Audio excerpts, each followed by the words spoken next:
Good evening. Welcome to the Monday, May 10th regular board meeting of the Princeton Board of Education. I now call the meeting to order. Mrs. Petter, please call the roll. Dr. Hawkins? Here. Mrs. Cleveland? Here. Mrs. Wider? Here. Mrs. Moore? Here. Mr. Simons? Present. And everyone's here. And next is motion for the return to public meetings. I move for the Princeton City Schools Board of Education to return to public meetings beginning June 14th, 2021, as presented. Second. It has been moved in second. Are there any questions or discussion? I have a question. When the state auditor was here, he complimented us on offering the option to citizens to be there in person or online. Are we still going to provide the online access in addition to in person? We have, Mrs. Petter, you want to explain about the online presentation part? I think the board will have to discuss that, of course. We certainly can provide it as a means of watching the meeting. We will not respond, of course. Public, if they want to speak and address the board, they will have to attend the meeting in person and fill out the form, go through our process. But certainly, that's something for you to discuss. Maybe the first meeting is a good meeting to still show on Facebook because of the special presentations we always have, which are nice for the public to see. But certainly, Yeah. you know, I only brought it up because he brought it up, and I think as terrible as this pandemic has been, that has been one good thing to come out of it for those citizens who can't be here in person. And it has been good to have the presentation on the, Facebook for people to see. Any other comments? Yes, when you say auditor, are you talking the financial auditor, or did we have a Ohio Health Department audit? Oh, who was the gentleman who came here and presented you with that State award? Auditor Auditor for the Faber. whole state of Ohio? Uh-huh. For the financial, On the financial piece? So Yes. So he's not a health care professional? correct. No, but he shared with us that it made us look very good, that we offered both options. And Auditor Faber certainly is going to always encourage open meeting and transparency. That's part of his position. All right. Any other comments or questions? Mrs. Petter, please call the roll. Mrs. Wider, Yes. Dr. Hawkins, Yes. Mrs. Moore, Yes. Mr. Simons, Yes. Mrs. Cleveland. And the motion passes. Next item is motion to reinstate policy 0169.1 regarding public participation at board meetings. I move to reinstate Princeton Policy 0169.1, public participation at board meetings, and follow all mandated guidelines for public gatherings as presented. Second. It has been moved in second. Questions? Discussion?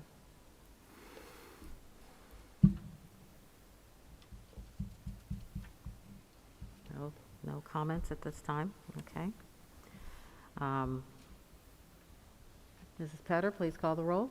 Dr. Hawkins, Yes. Mrs. Moore, Yes. Mr. Simons, Yes. Mrs. Cleveland, Mrs. Wider. Yes. Motion passes. Thank you. At this time, please join us for the Pledge of Allegiance.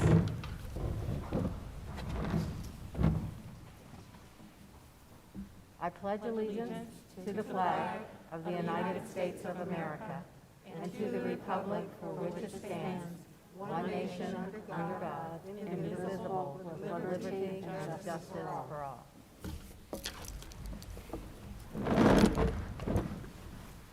At this time, I'd like a motion for approval of the agenda. I move to approve the agenda as presented. Second? It has been moved in second. Mrs. Petter, please call the roll. Mrs. Moore, Yes. Mr. Simons, Yes. Mrs. Cleveland, Mrs. Wider, Yes. Dr. Hawkins. Yes, and the motion passes. And now, for their inspirational message. Mr. Burton, would you please introduce that? Absolutely. Earlier today, I had the honor, along with many of my colleagues in the district, to see Sharonville Elementary School, through the magic of television, through the magic of the internet, from radio, from all other communication, receive this beautiful plaque from the Ohio Association of Elementary School Administrators Hall of Fame School. So it was an amazing event. Principal Casey Jordan did an amazing job speaking, and it was so wonderful. You will see what makes Sharonville so special in their inspirational message today. And I am Sharonville, and you'll see that right now. Mr. Lockhart? Princeton City School District is located north of Cincinnati. We are one of the most diverse school districts in the state of Ohio. Princeton is home to 8 elementary schools. And Sharonville Elementary is where you can find the best and the brightest. We are excited to show up for our school. Welcome, come on in. I'm Eliana Ash. I am Sharonville Elementary. Welcome to our school. My name is Will at Elville Elementary, Sharonville School. Welcome to my school. 明年行上下课，Middle School Sharonville Elementary. Apply by Womi School. My name is Brendan. I am Sharonville Elementary. Welcome to my school. مرحبا أنا لمو أنا من مدرسة شربل الابتدائية. مرحبا بكم في مدرستي. Меня зовут Ахмина. Я Sharonville Elementary. Добро пожаловать в мою школу. My name is Siobhan Brown. I am Sharonville Elementary. Welcome to my school. வணக்கம் என் பெயர் சுஷில் நான் ஷாரன்வில் elementary school பள்ளியில் நான் படிக்கிறேன் ஷாரன்வில் elementary பள்ளிக்கு நான் உங்களை அன்புடன் வரவேற்கிறேன் My name is Katie. I am Sharonville Elementary. Welcome to my school.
home to some of the best and brightest students you'll ever see. Welcome to my school. Very nice.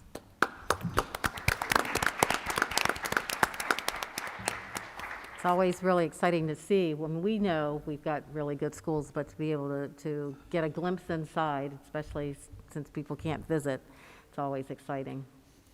Yeah, you know, it was interesting. You saw in the video, not a lot of masks because this was done before COVID happened, and the associate director and then the executive director, Julie Davis, just heaped praise not only on Sharonville, but earlier, as you know, Evendale this year. And then we had 3 other school districts before, Springdale, Heritage Hill, and Woodlawn. And it's just amazing. 5 Hall of Fame schools in the state. And boy, Sharonville did a wonderful job putting that video together, highlighting the beautiful diversity, but also the opportunities that were there, which is amazing. So thank you. And as a district, we have 4 elementary schools now that have received? 5. Okay, that have received that award. That's really awesome. So we really do appreciate that. Sure, and so the beat just keeps going. Andrea George, if you could walk on up to that microphone. I'm going to put you on the spot here, but just for a little bit. So last week, the Symphonic Orchestra played, and the second piece of the evening was written by this young lady, who's also the valedictorian of Princeton. And Andrea did such a great job, and she was so enthralled by putting this together, she forgot to name it. So tonight, I'm very proud to announce that the piece that she wrote is entitled Evening of the Vikings. And the best part about it was what, Andrea? What did you really like, that feeling? I just really like the feeling at the end when you just finish the piece and you're like, wow, we just played something that I wrote. Like, that's my art that everybody gets to listen to. Wow. And that's something that for the Board of Education, you should feel so very proud of the work that you do that allows the administrators, the teachers, to create opportunities for students to feel empowered. Andrea, you have to have felt empowered, right? Absolutely. Now, what's the deal next year? I think the board would like to know a little bit more in detail. I know you spoke before, but if you could share it again. Like my plans for next year? College. I will be attending the University of Cincinnati for electrical engineering. Excellent. Fantastic. Very nice. Okay, so on behalf of the Board of Education, Andrea, if you could just walk down here, I'm going to present you with a certificate of recognition. Let's give Andrea a big round of applause.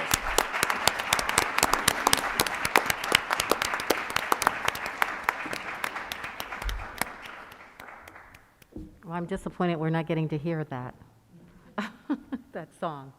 It is available online, and I Okay. think, Andrea, are you still going to do autographs? You're going to sell the CD for $22.58. Go Vikes. There we go. Thank you. Will they be playing that song at the graduation? We will not be playing that song at the graduation, but we do have a nice little surprise from a cappella at graduation. Okay, great. So next, actually, there are 2 recognitions, but I think I'd be remiss if I didn't call these 2 wonderful people up together. Officer Jim Beckman and teacher extraordinaire Laura Kondo. Come on up.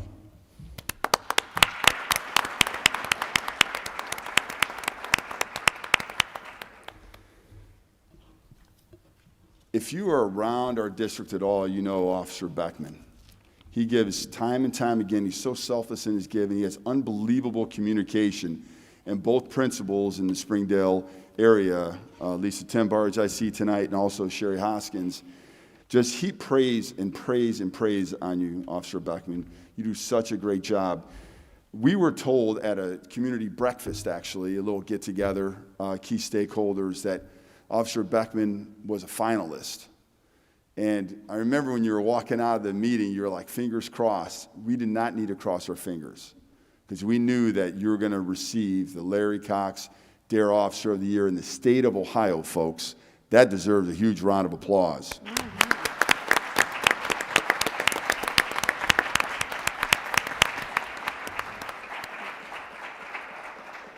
And Laura Kondo, you know, it takes teachers to make the DARE program really happen, right, Officer Beckman? Is that accurate? And Laura Kondo, again, gives selflessly and does so much. And I'm going to keep our conversation private about what we talked about, Officer Beckman, but he just, again, Ms. Kondo, just thinks that you set the moon and did so many great things to make it happen.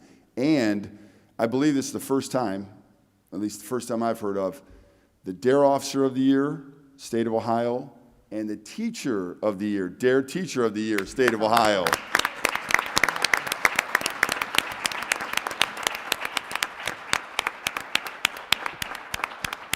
Officer Beckman, I'm going to give you just an opportunity if you'd like to share any thoughts regarding DARE. First, I'd like to thank you and everybody who makes it possible for me to be able to visit the school and have a chance to build relationships with the students from kindergarten to 5th, just to have the chance to see me in a different light than maybe what you see on TV. If I have to mend a fence or build a bridge, I can do that then. I would like to thank Chief Wells and Lieutenant Newman and the city for giving me the time to be able to go in and visit all the schools. I'd like to thank Principal Hoskins and Principal Tenenbarge. We've formed quite the team over the last several years and really have done a great thing to advance DARE and find more possibilities to get me involved with the school. Then the teachers that make me feel warm and welcomed inside the school and part of Viking Nation. My secret weapon, my son and daughter, because they were in elementary school, they could keep me on what was the newest games, the newest lingo on TikTok. So when I teach internet safety, I bring up these games. Their kids, all their hands go up in the air, and I got them. And that flow of communication is flowing. And then, of course, all the students, they make it a blast. Thank you. Well, Officer Beckman, thank you again. Ms. Kondo, thank you. Come on down here. Such an amazing distinction, like you said, Officer of the Year and Teacher of the Year for the state. Yeah. Thank you.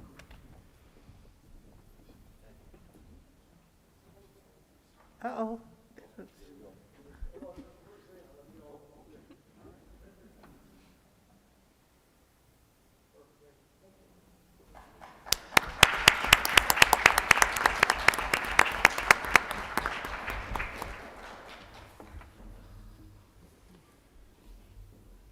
So we had elementary school, Inspirational Message, then the great music written by Andrea George, high school student, community involved with Officer Beckman, teacher, we have it all covered.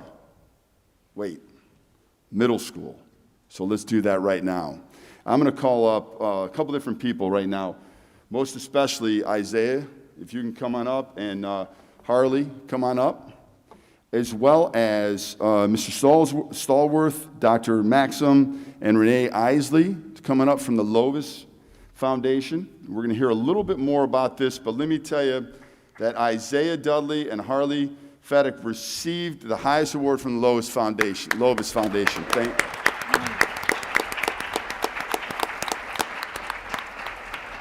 And Renee, if you just take a second just to tell us a little bit about the foundation and the great students and why they received what they received. So thank you to the Princeton School District Board for the opportunity to celebrate 2 students from Princeton Community Middle School. I'm Renee Isley. I'm the president and founder of the Lovis Foundation.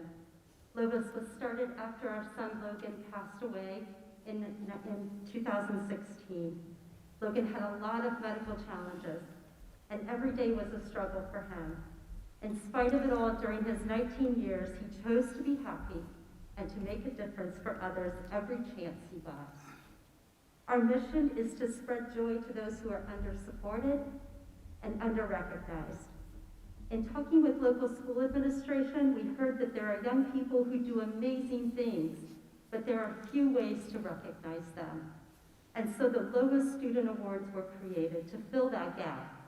There is no academic requirement because we are focused on the character of the student. We provide 2 different awards, the Lovis Hero Award for young people in high school and transition age, and then the Lovis Extraordinary Student Award for young people who are in grades 5th through 6th. These are students who, like Logan, see the needs of others, create a positive culture in their communities, and spread joy. We were so impressed by the nomination that was submitted by Mr. Stallworth about Isaiah Dudley and Hartley Feddick and the work that they've done with the Hope Squad. Isaiah and Harley are clearly compassionate, motivated to make a difference, and brave. And we are honored to give the honor of being a Lobus Extraordinary Student Award winner to them. Congratulations, Isaiah and Harley. Thank you. Isaiah and Harley, come on down.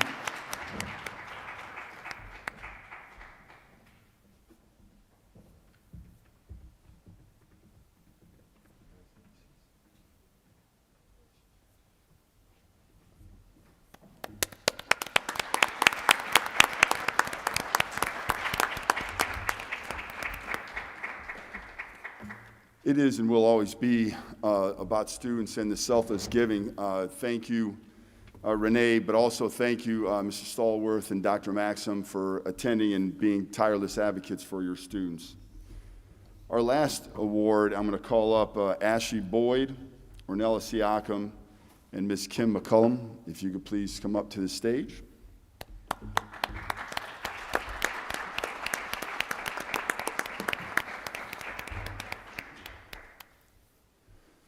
One of the aspects I mentioned earlier about creating opportunities for students to feel empowered, we were so excited to be able to participate in the C Summit, which was a national collaborative with school districts across the country. And Kim McCullum has done such an amazing job this year on a couple different fronts with this relationship that we have with League of Innovative Schools. And is just such a tireless advocate. Again, I've said that multiple times tonight, but it's so very true about each person that I talked about.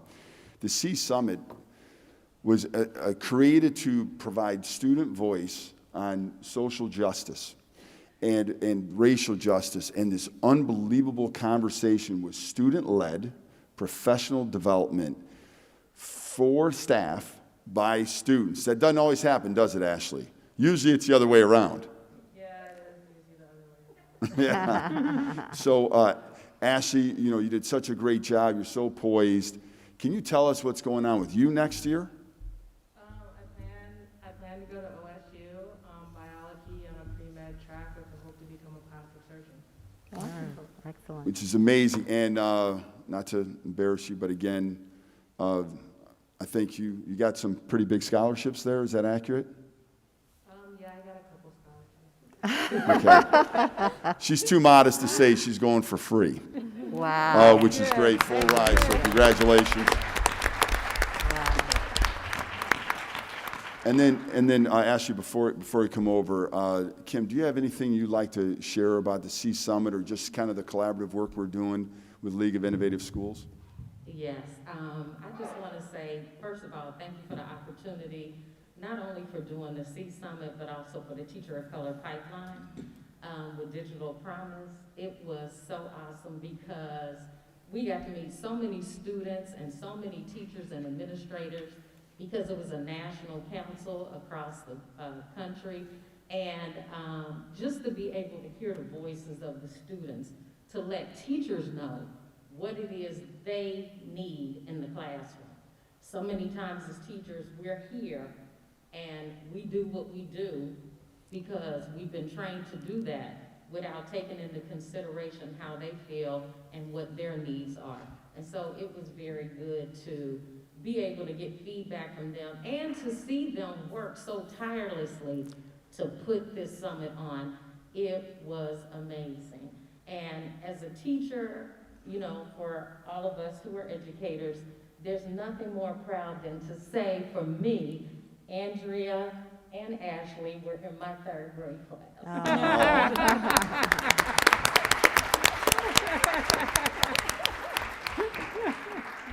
And I'm sure, Ms. McCollum, there are other students that you had in that 3rd grade class that are on this stage earlier this year. So Kim and Ashley, come on over.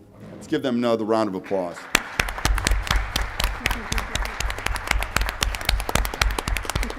Good job, Mrs. Howard.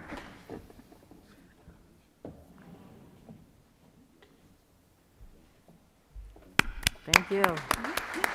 There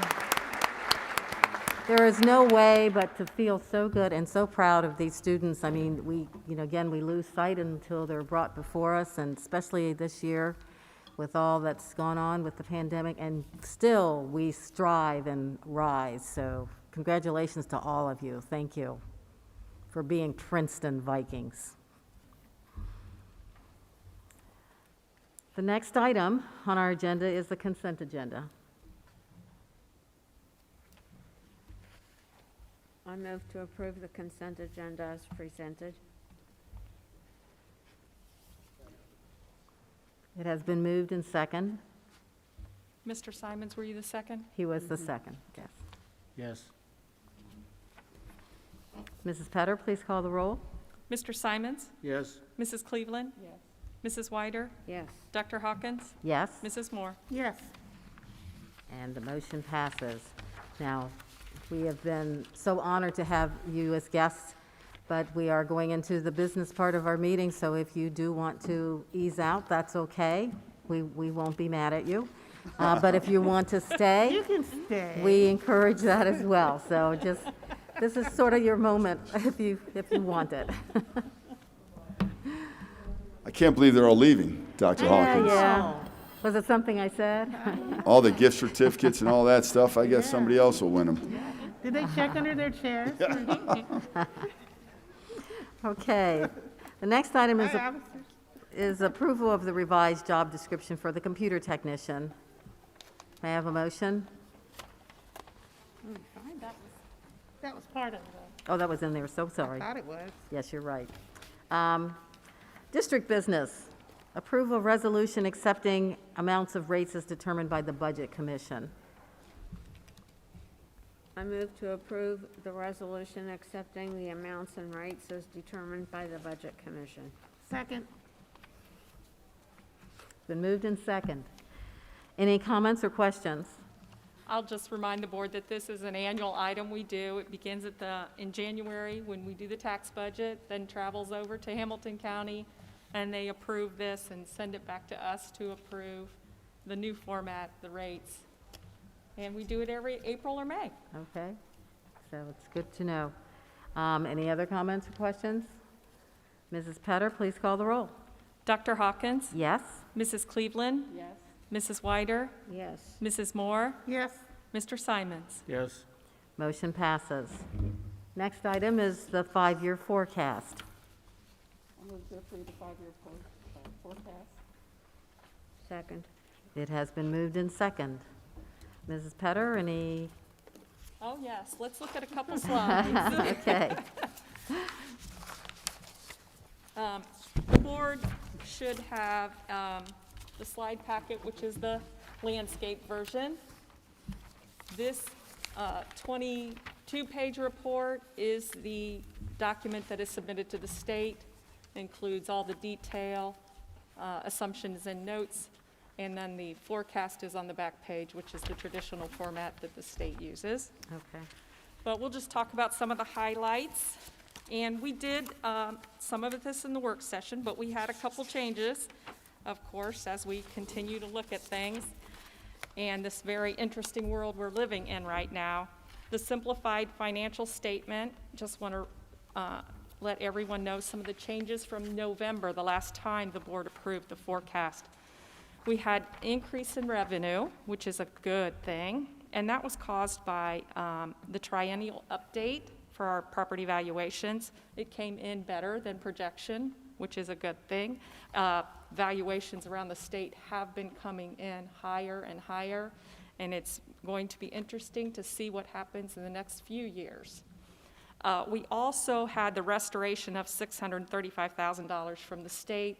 Originally, they had cut $1.4 million out of our funding. That was restored by a governor executive order.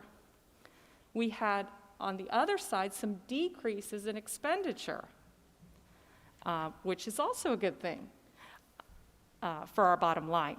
So most of this can be attributed to expenses being moved to the Student Wellness and Success Funds and the various CARES, ESSER grant funds that we have received throughout this year. But I will tell you that in November, we were projecting some increases in expending that did not occur. And I'm trying to remember back to our frame of mind at that time, where if we thought we would be full students sooner, and I can't really remember, but we had spoken with people around the district, and we thought transportation would be much higher than it actually came in as the year progressed.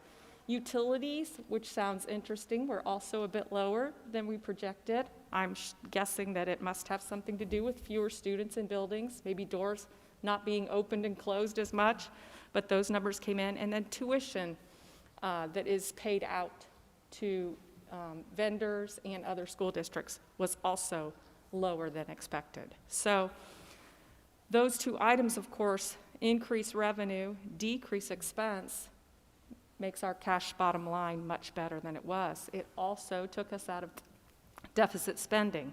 So that is a very positive thing. And if you look at that chart, you'll see we're also projecting not being in deficit spending next year.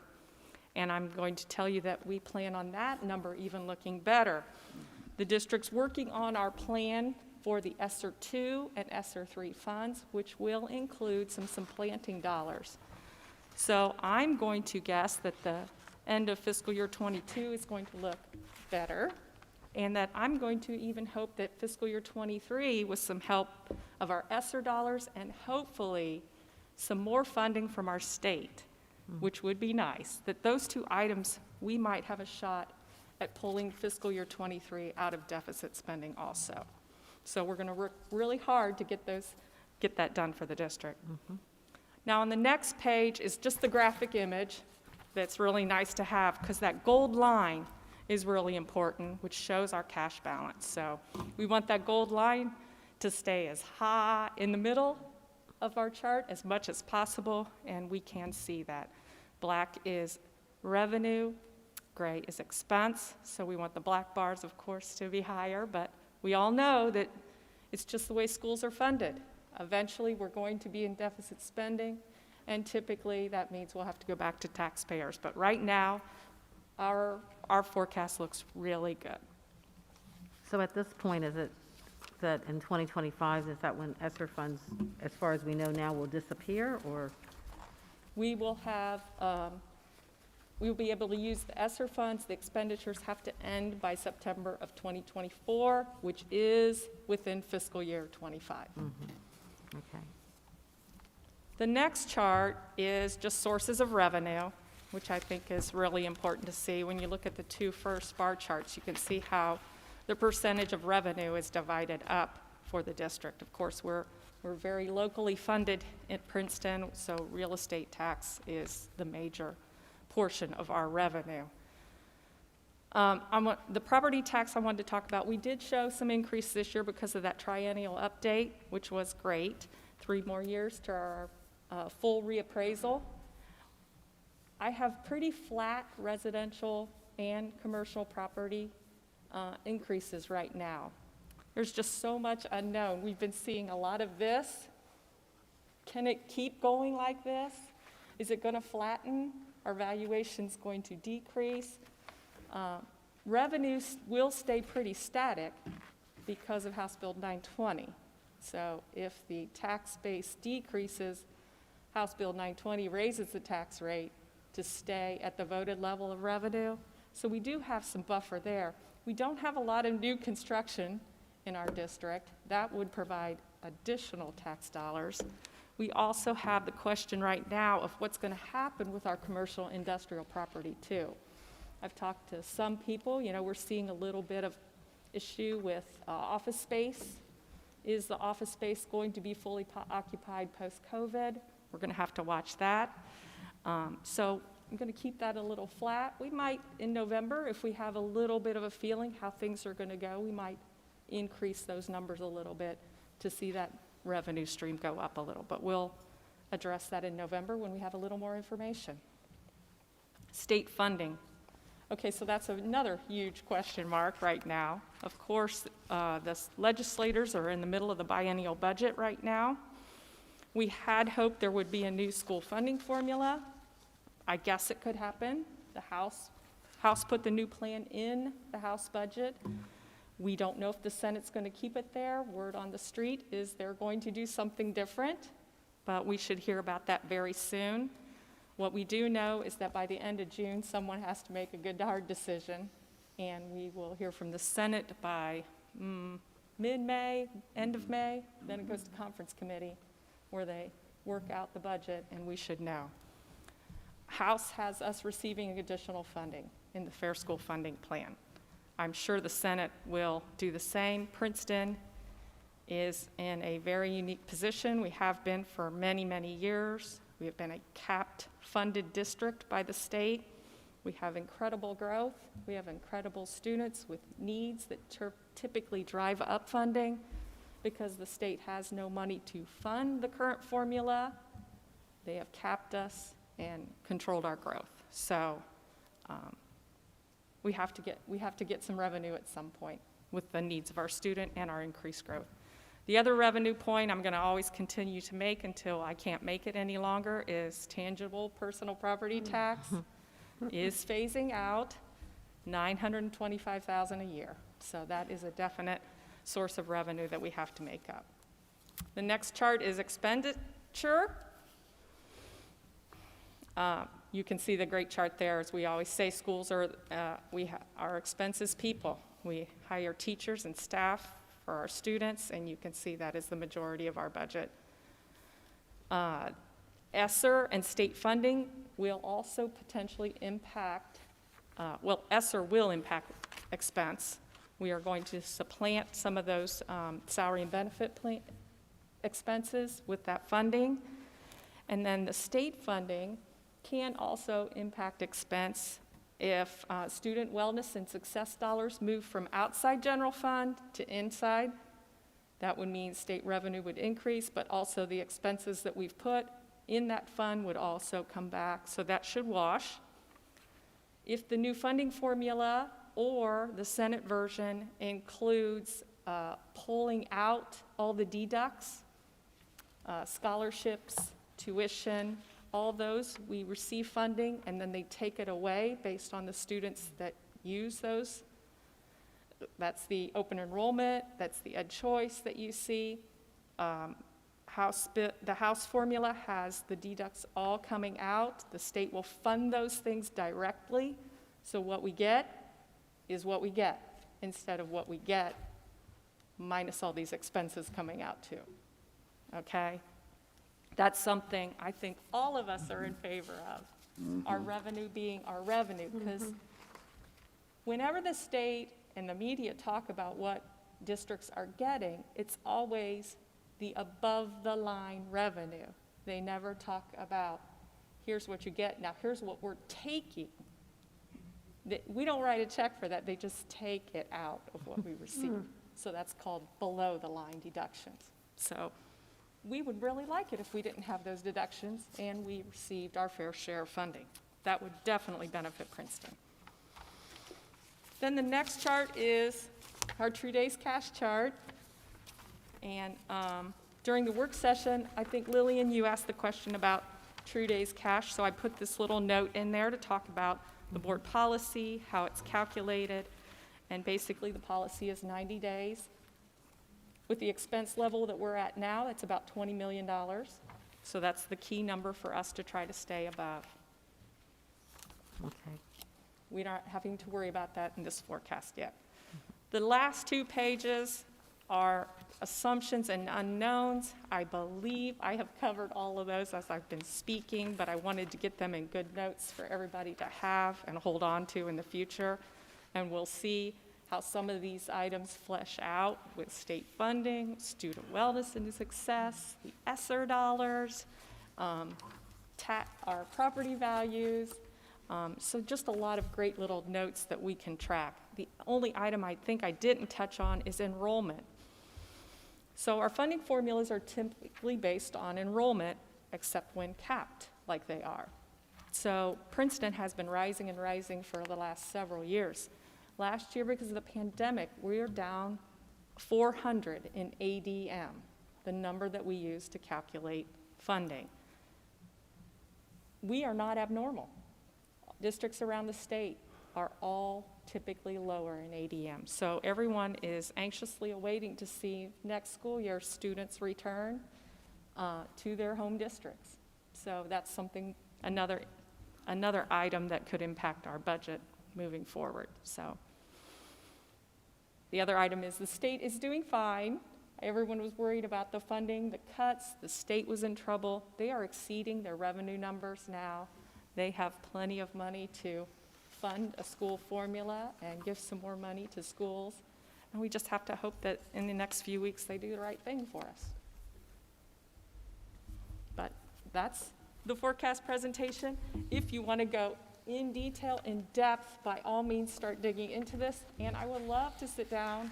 This is probably great one-on-one or one-on-two conversations, because you would probably have specific detailed questions about some of the details, object by object in here. And I would love to talk to anyone, and as well as anyone in the public, I'm always available to talk to people about school finance. Thank you for that detail. Any questions or comments? Mr. Simon?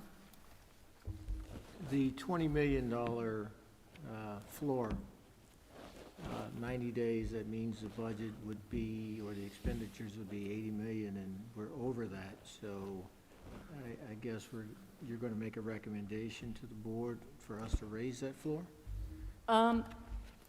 Typically, we probably might not do that. That's of course up to you. We chose 90 days, and it's been since I've been here in the district, because we wanted to have a cash policy in place. Right. It was something good to have when we were refinancing debt. It was suggested we get that in place. I think it's a typically pretty solid number that school districts use is 90 days. Some go down to 60, but we could operate, in essence, if they turned off the revenue for 3 months. Well, that's what I'm saying. We're at $20 million. That does not, it appears it does not cover 90 days. We are at 40, okay? This number, 40 what, 40 days? here is our cash balance. This number over here is our cash balance. These are the numbers we have right now. So in 21, we have approaching 200 days of cash at the end of the year. Oh, I see. Mr. Simons, are you just looking at the 80 million, just taking like a quarter, that would be 20 million, and since expenditures were over 90 Yes. million, Yes. that it should be actually more than that? Correct. Not less. Right. Because that triggers a lot of other actions on our part. I think that hits, I think what Ms. Petter's talking about is that hits during that year that we would hit the floor. So at that point, it's around 20 million, but that floor, when we hit it, would be 90 days, which would be within the course of the fiscal year. Yes, and our cash policy says that I am to inform you when you're 2 years ahead of that number. So I would come to the board, and this has happened to us since I've been here, that I tell the board we're 2 years out from breaking cash policy, and that the board then has to decide how they're going to act. But first it's a notification, and then it's conversation and action. And last time it was the ballot. I'm in agreement with all that. I'm just saying, You want to raise. if our expenditures are running at a certain number, this has nothing to do with cash on hands. It has something to do with the tripping the alarm. And if we trip it at 20, we might only have 60 days in 3 years from now, based on us going up to expenditures of $93 million. I'm just making that visible to everyone. So are you, like, making a recommendation? No, I'm saying as a board, we need to discuss that at some point. If we're spending 93 and we've had this triple alarm for 7 years backwards, let's say, it might be too low. We might gobble that up sooner than 90 days.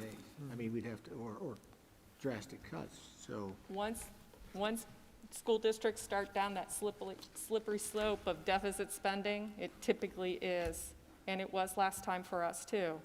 I mean, unless you act, you're moving down the slope because your local revenue cannot adjust by any means like that. It does not grow with inflation because of House Bill 920. So whatever we vote on, we're voting on mills, but it's actually a number. And that's the number, with the exception of new construction and inside millage. So that's the tough part, so yes. Okay. Other comments or questions? Okay, we have the motion, and Mrs. Petter, I think we're ready for you to call the roll. Mrs. Whiter? Yes. Dr. Hawkins? Yes? Mrs. Moore? Yes. Mr. Simons? Yes. Mrs. Cleveland? And the motion passes. Thank you. And the next item, approval of stormwater drainage and detention easement. I move to approve the agreement of the stormwater drainage easement agreement as presented. I second it. Any discussion on that? You had information in your packets. Just very briefly, this is part of a land that we can't use. There's no building, there's nothing that we could do with this. And part of the project that's going on Hawk Road, we're actually being really good neighbors and being able to help provide some relief for a company to actually build. That's what we want to do. We always try to be really good partners. So that easement is actually going to come into our property, but they're going to take care of the maintenance of the land, and they're going to take care of the maintenance of what needs to be done to make that sewage appropriate per engineers. And your board attorney has vetted this. He did have a few conversations. He did make revisions, and he has said this document is good. Okay. Any other comments, questions? Mrs. Petter, please call the roll. Dr. Hawkins? Yes? Mrs. Moore? Yes. Mr. Simons? Mrs. Cleveland? Mrs. Whiter? Yes. And the motion passes. We now move into discussion. We had the first reading of the 21-22 student handbooks. Yeah, I don't know if anybody had any questions in looking through that, just as a reminder that strike through denotes deletion of the text. And so when you see that, then that's going to be removed. We worked tirelessly. Dr. Phillips and Ms. Westwright who lead the charge in that and do such a good job. But if there's anything that you see, I'd be more than willing to answer any questions. No questions apparently on Thank you. that, so we can move to academic update. Sure. You know, we've talked about so much about these summer learning opportunities that we have for students. I'm going to call up Ms. Westwright to talk in more specificity on them. I will tell you that our numbers are tremendous. We continue to learn so much, to Ms. Ruffin-Moore's point earlier, that there are those things that have come out of COVID that we would say would be the silver lining, if you will, but it's hard to even talk about that when you look at all the people that have died and the impact. But within that, there are some really positives that we've learned, and if you build it, they will come. Ms. Westwright? Yes, and I want to make sure Dr. Phillips did just a really great job with this handbook and really taking a lot of input from our administrators who had gone through some different training. So it was definitely an outstanding job that you did there with the handbook. But yes, about summer school. So yes, when Mr. Burton, he first kept saying that every building is going to be robust summer school, and I would go and talk to the principals, and we were a little nervous. But we worked through our nerves, and like he said, all the principals did a great job of building the programs. So right now, we are anticipating that we'll have 592 elementary students attending summer school. Those invitations have been sent, some have been accepted, some have not. So it may be lower based on the number of kids that truly sign up. but we're anticipating about 592, and the secondary numbers are actually confirmed, and they are at 503. So we are very, very, I couldn't be more excited about the labor that the high school really put in to make sure that if there's any child that is struggling, that they continue to send those letters at the end of each quarter, and they continue to say, you know, here's your letter, and we need you to attend summer school, because this is not what we need. We need you to earn these credits, and we need you to be promoted. So, again, the current secondary students, they submitted their paper saying they're coming, is 503. So that's huge for us. I think the elementary will definitely, you know, be in the 500 range as well, but some of those are still applications, and they have until May 19th to confirm at the elementary level. So again, we're going to focus on the academics, the reading, math, science, and social studies. We've been talking, Mrs. Warren and Mrs. Parent have been talking about the English learners and special education. So we invited everyone. So now we're going back to our staffing to make sure that we have enough support for all students if they have any specialized needs. That's the academic side. The enrichment side, we did confirm 6 different enrichment activities that all the elementary buildings will participate in. And of course, that is Mrs. Roddy will help us with the mobile book center and the team there. We're going to have Books Alive, which is a program that we've used before, just at Heritage Hill, where they give you a book. The book that we're going to be using is Viva Frida. And each student will receive a book, art supplies, and there's usually a big performance, but that's probably going to be virtual now. But the students always really appreciate that. iSpace will visit. And a special thank you to Ms. Sherry Hoskins, who has a strong connection with Anthony Munoz. He will bring the character camp for all 3rd and 4th graders, and they're going to do that at the Viking Stadium on June 30th. And then we will have our weekly science experiments at every building as well. So I don't want to take too much time. In middle school, we talked about that. They're going to do the academic piece. One of the pieces that I'm most excited about for the middle school, remember we had started the tradition of the 5th graders going to Camp Joy and meeting other 5th graders and really having that bonding experience. So we're going to do that this summer. So the 5th and the incoming 6th graders and the 7th graders, both groups did not get to attend. Camp Joy is going to come out and do some team building so they can get to know each other that way, since we can't go out there like we would have normally. They'll also do iSpace, and then I know Mr. Bird might be able to talk a little bit more about this bucket drumming. I think it is what they did at Woodlawn, where they brought some supplies there. I wasn't there, but I heard it's fabulous. A musical instruments basically, and then the science and technology. High school, of course, the core, but they're adding the coding camp, the gardening, and the STEM work. And again, those are our tentative numbers. So that's what I wanted to share about summer school. Are there any questions that I can? Will those numbers be spread out over all the elementary schools, or will they just be certain buildings? Every elementary school will have their own program this year. So some are running, the smaller buildings are running low. Our goal that I told the elementary principal starting out, small buildings at least 45, large buildings 90. So most people feel like they're going to hit that goal. We're excited, we're hopeful. Thank you. Some of the larger buildings think they're going to be well over it. So like I know Heritage Hill is already at 157 that have officially turned back in their paperwork. And that makes sense because we normally have summer school at Heritage Hill, so we get a lot of people from the community that are normal participants in our summer school, but we're super excited about 157. So that's the most right now. Springdale's up to 65, so what they're doing is every day, or last week every day, I asked for an update so I could give you the best numbers I would have. But I'll probably ask again at the end of this week. And then again, the elementary numbers are due to transportation, who has done a fabulous job trying to figure out how they're going to route all of these buildings for summer school. We have to give them the numbers and the names by May 19th. So that's when we'll have some official numbers. We will be over 1,200 in the district, for sure.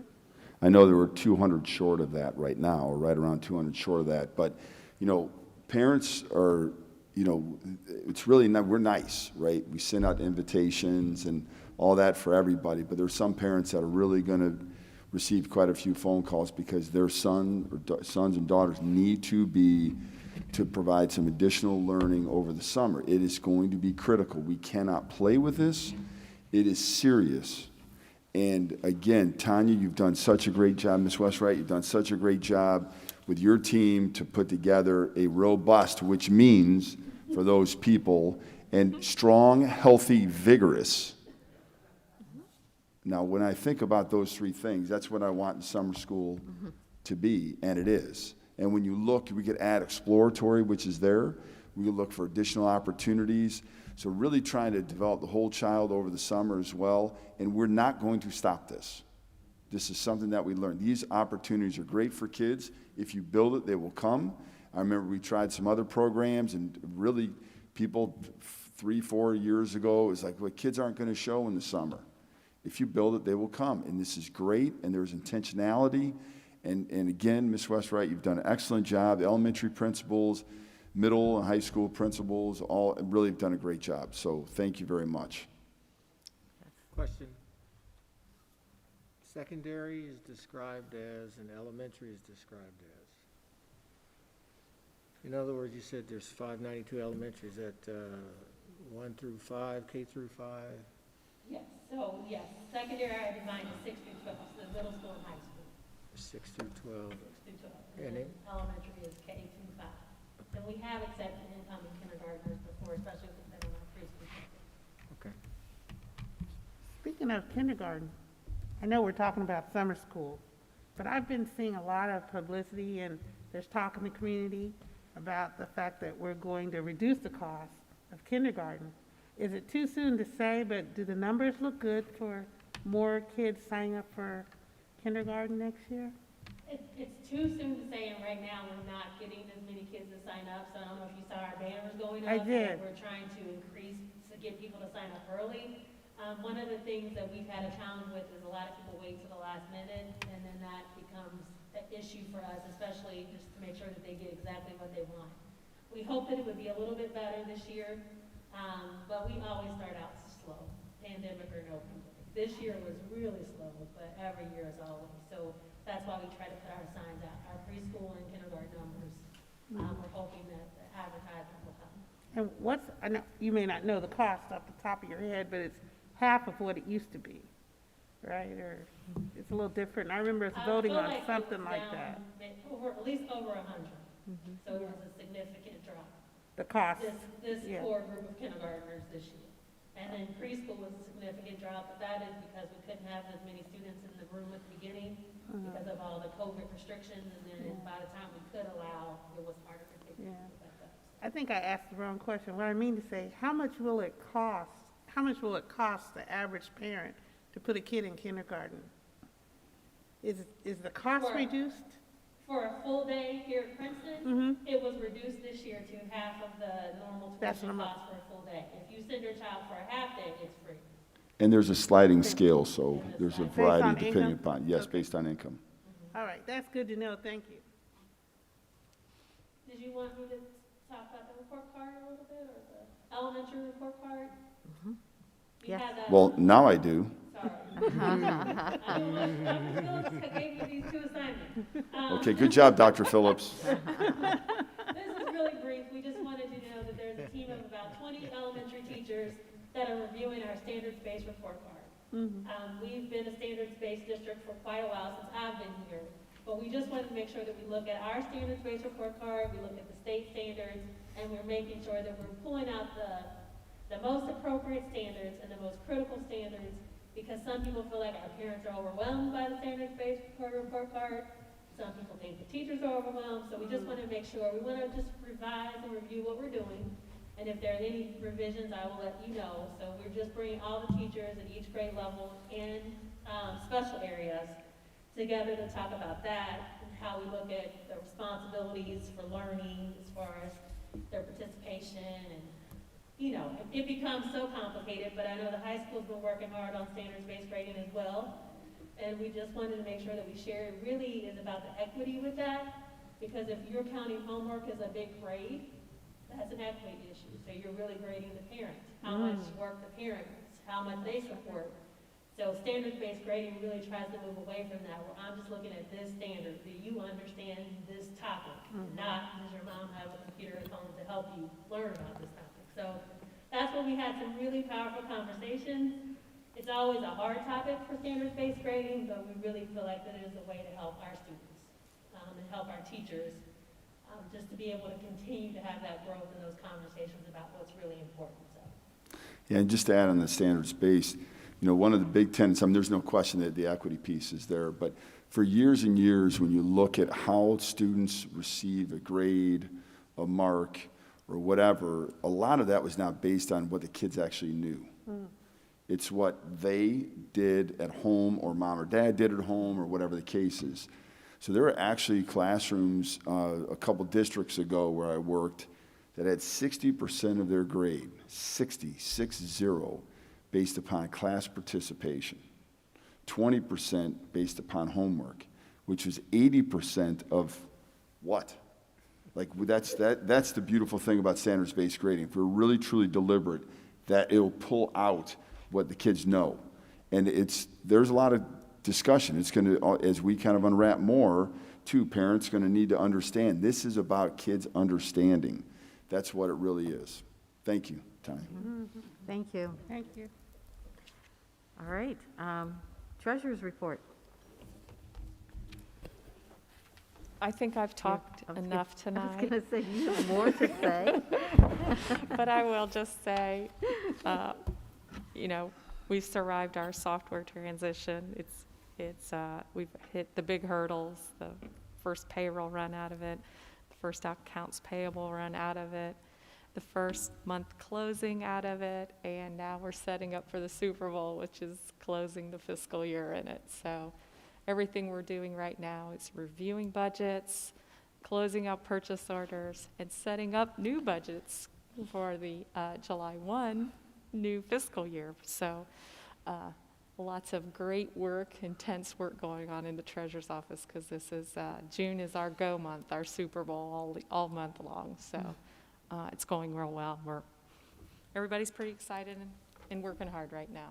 Okay. And now that the forecast is done, we could check that off the list too. So, All right, thank you. Superintendent's report. I'd be remiss if I didn't talk about what happened last week, which is Teacher Appreciation Week. In our district, we feel like everyone who's employed in the district is a teacher, and they do great work. So again, just a special shout out to the teachers, all of our employees, and a special shout out to our cafeteria workers. It was Superhero Cafeteria Worker Day, which is wonderful last week as well. This is the time of the year where, actually, I never really understood, to be honest, why there are all these recognition pieces at the end of the year. And when I asked somebody one time, this is probably 8-10 years ago, when I asked somebody, they said, because we got through the year. And, you know, you think about that, and it's like, that's kind of a defeatist attitude. Like, that doesn't happen here. Like, there's still so much energy going on in the hallways, in the classrooms, on the buses, in the offices, in the cafeteria. I mean, it's just amazing. So, again, special thanks to all of our employees. And this week coming up is International Nurses Day. Wanted a special shout out to all of our healthcare professionals in the district. And then a couple of very quick things. We talked about this before, about 25 West Sharon. So we own 2 pieces of property in Glendale. There's a yellow house, and then there's a old administration building. That 25 West Sharon building has been vacant for 8 years, 6-8 years, I guess. And it will no longer be vacant. And we're moving our student services and pupil personnel offices over there, which will include our EL services, special education, student services director, special education director, files and so forth that are going to go over there. We did get a A-OK to move in from Glendale. We do have some work we have to do, some we feel kind of minor work, but still work nevertheless. Do a little bit of painting, replacing some carpet, and just make sure we're running some wires, make sure we're okay. Mr. Lockhart had indicated about 30 days ago that we were about 90 days out from getting all the technology services that we need there, but we're going to be okay because of wireless access. We'll be all right, get going on it anyway. So June is the is kind of the target month for us to start moving over there in full transition by the second week of July. Okay. And then just for the Board of Education, graduation's coming up. Very excited about that. We will have a van that will be available if any Board of Education members want to drive down there. Ms. Petter, if you want to, we'll meet here at 12:30 at the high school. We'll leave approximately 12:45, get there approximately 1:18, get out of the van, walk inside by 1:26. Water consumed at 1:28. So we'll be in good shape. So I did want to make sure that you knew that. And then, you know, we've been really, last couple weeks, been really exciting to have taken part in some really big opportunities. I was able to address the Cincinnati Regional Business Education Committee, which made up of several CEOs from around the area. So that was wonderful to be able to share Princeton with them and what we're doing, our response to COVID, our response to creating additional learning opportunities for some of our students. And that was just a huge honor. And I also had an opportunity to share a couple thoughts with some people around the country at 2 different events. And not surprisingly, you know, when people hear about Princeton, the work that our staff is doing here, we have a wonderful team. Our staff doing here, people, they love it, and they want to know more and learn more. So really excited to be able to have had the opportunity to share some of those thoughts about Princeton. Thank you. Thank you. And thanks for the graduation lift. I appreciate that. I got a quick question. Okay. How many grads? How many what? How many grads do you have estimated? Tanya? I'm sorry, I should have called. No. That's okay. Total district-wide, we have right around 400. Okay, Yeah. thank you. Mm-hmm. Any other questions from any of the board members? All right. Well, at this time, then, we will move into executive session. I move that we go into executive session under Section 12122G of the Ohio Revised Code. Second. It has been moved in second. Mrs. Petter, would you please call the roll? Mrs. Moore? Yes. Mr. Simons? Yes. Mrs. Cleveland? Yes. Mrs. Wider? Yes. Dr. Hawkins? Yes. All right, at this time, we will go into executive session, and there will be no action taken, and we will come back out to adjourn. Thank you, everyone.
right, I have to tell Christine, Susan, I'm passing them out. so, They're not even here to tell us no. that's true. No, you can have them. Okay, Now, when they come down our streets, they'll say, oh, thank you. help them out. We say, welcome back. Thank you. Thank you. Okay.